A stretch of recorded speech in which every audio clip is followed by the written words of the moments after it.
میرا شوہر بہت بدتمیز ہے، مجھے گالیاں دیتا ہے، مارتا ہے، اللہ اس کو ہدایت دے۔ جب تم اس کو بدتمیز کہہ رہی ہو تو وہ تمہیں پھول پہنائے گا؟ دیکھو نا میری بیٹی، خود بھی تو غور کرو۔ وہ ایک عورت گئی ایک پیر صاحب کے پاس، بڑا تنگ کیا، انہوں نے کہا میرا شوہر بڑا لڑتا ہے، مجھے مارتا ہے، کوئی تویز لکھ دے۔ حضرت میں دعا کروں گا، اور نہیں مہربانی کر۔ انہوں نے کہا اچھا میں تویز لکھ دیتا ہوں۔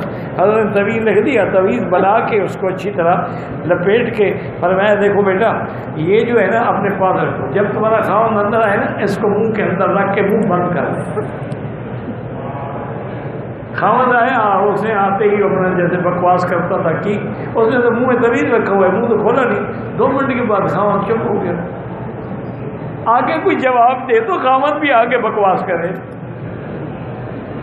دوسرے دن اس نے مول صاحب انہوں نے کہا برکت نہیں ہے، تم نے منہ بند رکھا تو اس کا بھی بند ہو گیا۔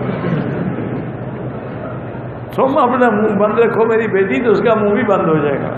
ویڈیو کے نیچے سبسکرائب کے بٹن پہ کلک کریں، بیل کے آئیکن پہ کلک کیجئے تاکہ ہر نئی ویڈیو کی نوٹیفیکیشن آپ کو مل جائے۔